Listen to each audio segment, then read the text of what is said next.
Hello, good evening to all of you. Welcome back to our channel Genius Star Tutorial.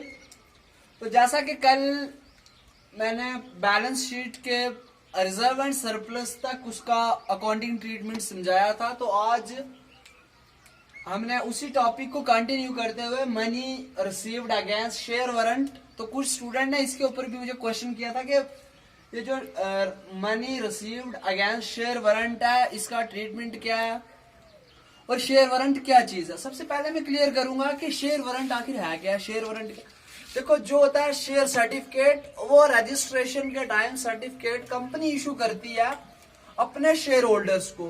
But जो है share warrant, ये certificate of registration नहीं है, ये एक शेयर होल्डर बाय रिक्वेस्ट एक company से अपनी रिक्वेस्ट पे लेगा और उस टाइम में जो कंपनी को जो पैसा इसके अगेंस्ट आएगा, तो उस हेडिंग को हम शेयर वारंट के अंडर, उस पैसे को बैलेंस शीट में शेयर वारंट की हेडिंग के अंडर रखेंगे। अब हम इसकी डेफिनेशन को देखते हैं जरा। Share money received against share warrant, share warrant are issued by the company and are converted into share at the later date. देखो, share warrant are issued by the company, ये भी कंपनी इशू करती है, are converted into share at later date, और बाद में इसको वो शेयर में कन्वर्ट करती है। If a company issued share warrant and has received money against them, अगर एक कंपनी इशू करती है शेयर वारंट और उसके बदले में उस कंपनी को कुछ पैसा आता है, तो वो पैसा हम किसके अंडर शो करेंगे? Money received against share warrant अपनी बैलेंस शीट में। अब उसके बाद नेक्स्ट पॉइंट आ जाता है हमारा share application money pending allotment. देखो, आजकल ट्रेंड सा बना हुआ है, मैक्सिमम मोस्टली कंपनियां, बहुत सी एमएनसीज हैं जो हमारे इंडिया में भी काम कर रही हैं। तो जो हम कहते हैं, आपने बड़ी बार सुना होगा, हाँ जी फलानी कंपनी में इतना पैसा लगाओ तो आपको अपनी एक चैन के हिसाब से इतने मेंबर जोड़ने हैं। तो ये सारी शेयर मार्केटिंग है, यही शेयर मार्केटिंग है। तो आपके सिलेबस में शेयर कैपिटल और डिबेंचर एक पूरा चैप्टर भी है, हम उस पर भी आएंगे। अभी हमने बी बुक का ये फर्स्ट पार्ट है, आस्ता आस्ता करते हुए हम उस पर भी आएंगे। तो अब हम दूसरा पॉइंट है share application money pending allotment. Share application money जो पेंडिंग अलॉटमेंट है, देखो जब एक कंपनी शेयर इशू करती है तो सबसे पहले शेयर के लिए एप्लीकेशन मनी रिसीव होती है। तो जो वो एप्लीकेशन मनी रिसीव होगी, अभी एप्लीकेशन मनी रिसीव हुई, एप्लीकेशन आई, अभी अलॉटमेंट किसी ने कंपनी को, देखो कंपनी में ऐसा होता है जब वो शेयर इशू करती है 10,000 एप्लीकेशन आ जाती है। अब कंपनी अपने क्राइटेरिया के हिसाब से, अगर उसके पास अवेलेबल शेयर 10,000 नहीं है, 2,000 है, 2,000 shares are avail in the company, तो कंपनी ने तो 2,000 इशू करने, 8,000 को तो वो दे नहीं पाएगी और जो बच गए। तो कंपनी को मनी आई है, अभी उसने शेयर अलॉट नहीं किए। शेयर कंपनी अपनी जो उसकी क्राइटेरिया होगा, उस क्राइटेरिया को देख के तो अलॉट करेगी। तो क्राइटेरिया देखने से पहले जो share application money pending on allotment जो पड़ी हुई है, उसको एडजस्ट करना हमने अपनी बैलेंस शीट के अंडर, इस हेडिंग के अंडर। अब नॉन करंट लाइबिलिटीज, जो लाइबिलिटीज हमारी करंट नहीं है, देखो इसमें है लॉन्ग टर्म बोरोइंग्स, ये नॉन करंट लाइबिलिटीज में आते हैं, जैसे bonds, debenture, terms loan, deferred tax liabilities, ये सारी हमारी नॉन करंट लाइबिलिटी। बट एक चीज का यहाँ पे ध्यान रखना आपको हमेशा, देखो एक लाइबिलिटीज है वो हमारी नॉन करंट है, लॉन्ग टर्म बोरोइंग्स है, हमने पिछले 5-6 साल से कंपनी पे लॉन्ग टर्म बोरोइंग्स हैं, तो इस साल अपने ऑपरेटिंग साइकिल में कंपनी को वो पे करना है। मैंने मेरी एक कंपनी है, मैंने पिछले 5 साल से उस लोन ले रखा था 1 लाख का, मैंने चुकाया नहीं। इस साल में अपने ऑपरेटिंग साइकिल में वो लोन पे कर रहा हूं, तो इस टाइम इस ऑपरेटिंग साइकिल में वो मेरे लिए करंट होगी, नॉन करंट नहीं होगी, वो करंट लाइबिलिटीज हो जाएगी। अदरवाइज वो मेरी नॉन करंट लाइबिलिटीज है। इस पॉइंट को हमेशा ध्यान रखना है। स्टूडेंट, मोस्टली स्टूडेंट यही करते हैं कि जब नॉन करंट लाइबिलिटीज के अंदर लॉन्ग टर्म बोरोइंग्स देखा, वो पे ऑफ भी कर रहा है अपने ऑपरेटिंग साइकिल पर वो अपने ऑपरेटिंग साइकिल में पे करते हुए यहाँ पे ये ध्यान नहीं देगा, वो सिर्फ उसके मन में यही रहेगा ये तो लॉन्ग टर्म बोरोइंग्स के नीचे मैंने याद किया था। एक क्रोनोलॉजिकली वे में समझना, हमें रटना नहीं है, कुछ भी ध्यान से समझना, जो चीज का जिस तरह इस्तेमाल होगा उसी तरह दिमाग से करना। अकाउंट्स एक ऐसा सब्जेक्ट है जो आपको दिखाई देना चाहिए। अकाउंट्स और मैथ अगर दिखेगा तभी इंप्लीमेंट कर पाओगे, अदरवाइज रट के तो अकाउंट्स पे आप अपनी इंप्लीमेंटेशन नहीं कर सकते। अब इसी नॉन करंट लाइबिलिटीज के अंडर है B part, other long term liabilities, trade payable. अब ट्रेड पेएबल वो हो गया जो आपके ऑपरेटिंग साइकिल के बाद, आपके 12 मंथ का ऑपरेटिंग साइकिल है, जितने का भी आया उसके बाद जो बच जाता है आपको नहीं पे करना, वो भी आपकी लॉन्ग टर्म लाइबिलिटीज में आ जाएगी। अब सी पार्ट है, देखो लॉन्ग टर्म प्रोविजंस, जो आपने प्रोविजन रखा हुआ अपने एम्प्लॉय की बेनिफिट्स के लिए, अपने जो आपके एम्प्लॉय काम करें उनके फायदे के लिए जो भी आपने प्रोविजंस कुछ रखे हुए वो भी आपके लॉन्ग टर्म लाइबिलिटीज में आएगा। और इनका भी यही सेम रहेगा, अगर कुछ प्रोविजन है वो करंट ईयर में मतलब अपने ऑपरेटिंग साइकिल में ये कंपनी पे कर रही है तो उसको आप नॉन करंट लाइबिलिटीज के अंडर नहीं रखोगे। अब नॉन करंट लाइबिलिटीज के बाद एक बैलेंस शीट में करंट लाइबिलिटीज। तो अब करंट लाइबिलिटीज में देखो हमारा जो कंपनी एक्ट 2013 है वो क्या कहता है, according to the schedule 3 of the company act 2013 a liability is classified as a current if it meets any of following 4 requirements। अगर इन 4 requirements जो मैंने लिखी हैं इनमें से एक भी कोई इसको पूरी फिल करती है तो मतलब वो क्या रहेगी, हमारी करंट लाइबिलिटीज हो जाएगी। अब देखते हैं, फर्स्ट पॉइंट है it is excepted to be settle in the company normal operating cycle. अगर वो कंपनी के नॉर्मल ऑपरेटिंग साइकिल में सेटल हो रही है तो मतलब वो हमारी करंट लाइबिलिटीज है। सेकंड पॉइंट है it due to settle within 12 month after reporting date। अगर वो it due to settle within 12 उन ऑपरेटिंग साइकिल जो अपने ऑपरेटिंग साइकिल है उसके अंतर्गत जो 12 महीने हैं उनके अंदर की डेट है, जो बैलेंस शीट की डेट है, तो भी हमारी लाइबिलिटीज क्या है, वो करंट लाइबिलिटीज है। It is held primarily for the purpose being traded. अगर वो प्रीमियरली पर्पस के लिए, ट्रेडिंग के प्रीमियरली पर्पस के लिए, तो भी हमारी लाइबिलिटीज जो है वो करंट लाइबिलिटीज है। There is no unconditional right to defer settlement for the last 12 month after reporting date. देखो ये सारे पॉइंट मैं एक बार पहले आपसे डिस्कस कर चुका हूं, फिर भी मैं अब इस टॉपिक पे, क्योंकि ये हमारी 12th के अकाउंट्स का पहला टॉपिक है तो इस पर मैं थोड़ा डीप जाना चाहता हूँ, डेप्थ में जाना चाहता हूँ, ताकि यहां से अगर बेस अच्छा हो तो इंसान कहीं भी अच्छे से पहुंच सकता है। अगर आपका बेस अच्छा नहीं है तो यहां से फिर आपकी 12th में अकाउंट्स काफी दिक्कत देगी आपको। तो आई थिंक 20 मार्क्स की या बी बुक, तो उसके हिसाब से ही मैं उतना डेप्थ में जाऊंगा कि स्टूडेंट को अगर यहां से पढ़े तो उसके बाद अपने से क्वेश्चन को सॉल्व करने में कोई दिक्कत ना हो।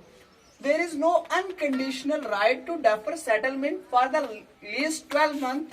देखो उनके पास कोई भी अनकंडीशनल राइट नहीं होता कि वो इन 12 मंथ में, इनके जो रिपोर्टिंग डेट के बाद की जो 12 मंथ है, 12 महीने अपने operating cycle, 12 month in the sense operating cycle के उसके बाद वो कोई सेटलमेंट करके तो उसको करंट लाइबिलिटी, उन्हीं अपने ऑपरेटिंग साइकिल में ही कोई सेटलमेंट होनी चाहिए अपनी कंपनी में, तो ही वो हमारे लिए करंट लाइबिलिटीज है।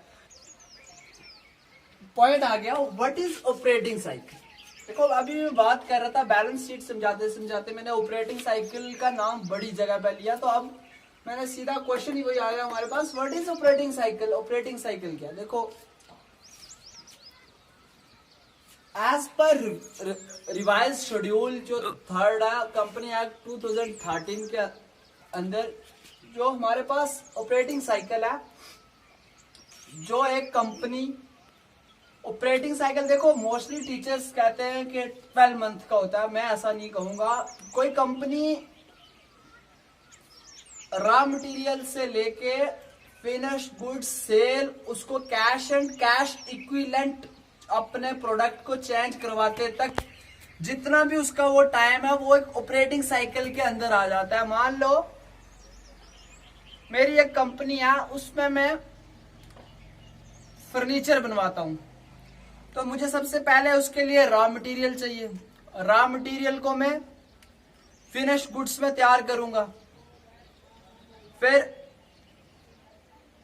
अपने होलसेलर को, मेरी फैक्ट्री है तो फैक्ट्री से मैं होलसेलर को दूंगा। वो जब तक मैं होलसेलर को देके उस फर्नीचर के प्रोडक्ट का पैसा कैश के बराबर उसको अपने करंट एसेट्स कैश पे नहीं ले आता, तब तक मेरा वो ऑपरेटिंग साइकिल कंप्लीट नहीं है। यहाँ पे ऑपरेटिंग साइकिल 15 मंथ का भी हो सकता है, 12 मंथ का भी हो सकता है, बट एक अकाउंटिंग ईयर जिसको हम फाइनेंशियल ईयर, अकाउंटिंग ईयर, उसमें 12 मंथ का ही मान के चलते हैं हम, क्योंकि अकाउंटिंग ईयर 12 मंथ का ही होता है। बाकी ऑपरेटिंग साइकिल को मैं फिक्स 12 मंथ का नहीं कहता। तो अब इसकी हम डेफिनेशन देखेंगे। Operating cycle is the time between the acquisition of assets for processing its realization in cash and cash equivalent। देखो यहाँ पे भी वही दिया है डेफिनेशन में कि ऑपरेटिंग साइकिल है इज द टाइम बिटवीन, ये वो टाइम है जिसमें एक एक्वायर करके एक एसेट को एक्विजिशन प्रोसेस करते हैं, उसको कैश और कैश इक्विवेलेंट के बराबर लाने में। If operating cycle can not be identified, अगर ऑपरेटिंग साइकिल को हम आइडेंटिफाई नहीं कर पा रहे हैं तो it assume to be 12 month duration. It assume to be 12 month of duration. अब देखो, अब दो पॉइंट, ये पॉइंट मैं आपको नीचे बड़ा डीपली समझाता हूं। देखो दो पॉइंट है। When operating cycle can be identified, अगर ऑपरेटिंग साइकिल को आइडेंटिफाइड किया जाएगा तो वो यही है कि एसेट्स अपना जो हमारे पास एसेट्स है, एक्विजिशन ऑफ एसेट्स को चेंज करके वो उसका बीच का टाइम पीरियड जब एक रॉ मटेरियल से फिनिश गुड्स के बाद सेल तक जो वापस हमें कैश रिटर्न आता है सेल्स के बाद, वहां तक का जो टाइम है उसको हम ऑपरेटिंग साइकिल कहेंगे। When operating cycle can be identified, अगर when operating cycle can not be identified है तो क्या होगा, यहां पे होगा ये वो टाइम है अभी तक रॉ मटेरियल से हमने फिनिश गुड्स में कुछ प्रोडक्ट ला लिए हैं, बट अभी उनको हम कैश और कैश इक्विवेलेंट में चेंज नहीं कर पाए। तो ये तब हम इस ऑपरेटिंग साइकिल को आइडेंटिफाइड नहीं कर सकते। आइडेंटिफाइड हो गया वहां पे, इसका मतलब वो हमारे पास एसेट्स जो एक्वायर कर लिया हमने, अपनी एसेट्स की वैल्यू उसको कैश या कैश इक्विवेलेंट में चेंज कर दिया। ऑपरेटिंग साइकिल को अब हम डायग्रामेटिकली समझेंगे। डायग्राम के मदद से मैं समझाऊंगा। सबसे पहले purchase of raw material, duration इसकी मान लो 2 महीने है। उसके बाद processing period to make finish goods, इस फिनिश गुड्स को, इस रॉ मटेरियल को फिनिश गुड्स में प्रोसेस में लगाया, 1 महीना यहां पकड़ लो आप। इसके बाद इन्वेंट्री ऑफ फिनिश्ड गुड्स, हमारे पास ये प्रोसेस खत्म होने के बाद फाइनली वो फिनिश्ड गुड्स का स्टॉक बन गया, 2 महीने यहां तक लग गया हमें। ट्रेड रिसीवेबल, अब ट्रेड रिसीवेबल ये यहां से ऑपरेटिंग साइकिल चलते रहते ट्रेड रिसीवेबल पे आया, ट्रेड रिसीवेबल पे आया तो यहाँ पे हमें 1.5 1.5 महीने यहां लग गया। फाइनली हमने उसको कैश में कन्वर्ट किया। तो देखो अब मैं इस तरह आपको समझाऊंगा कि मैं कह रहा था कि मैं कभी भी किसी ऑपरेटिंग साइकिल को फिक्स 12 मंथ का नहीं कहूंगा। यहां पे देखो 2 मंथ यहां पे हुए, प्लस 1 मंथ में ये करूंगा एंड 2 मंथ में ये करूंगा एंड 1.5 मंथ में इसमें ये प्लस करूंगा। 2 1 3 2 5 1 6.5, तो ये हमारा ऑपरेटिंग साइकिल जो हुआ 6.5 मंथ का हुआ टोटल। तो यहां पे हम एक ऑपरेटिंग साइकिल को 6.5 महीने में पूरा कर रहे हैं। देखो आपको एक बेसिक बड़ी ध्यान देने वाली चीज है, इस चीज को हमेशा ध्यान रखना है। Student must be remember that if a company have 2 different business, एक कंपनी के 2 अलग अलग काम है, किसी एक उसके ऑपरेटिंग साइकिल भी अलग हो सकते हैं, 2 ऑपरेटिंग साइकिल होंगे। क्यों? अगर एक जगह पे वो अपनी एक साइड पे कोई और काम कर रहे हैं, दूसरी साइड पे वो और काम कर रहे हैं, तो उनका 2 अलग ऑपरेटिंग साइकिल होंगे। मान लो एक जगह पे एक कंपनी है, वो व्हाइट बोर्ड ही प्रिपेयर करती है, उसी कंपनी में दूसरी साइड पे ये मार्कर, इसको मार्कर प्रिपेयर होते हैं। तो जहां से इसके रॉ मटेरियल को फिनिश गुड्स तक लाने में एक अलग ऑपरेटिंग साइकिल रहेगा, यहाँ पे मार्कर को करने के लिए एक अलग ऑपरेट।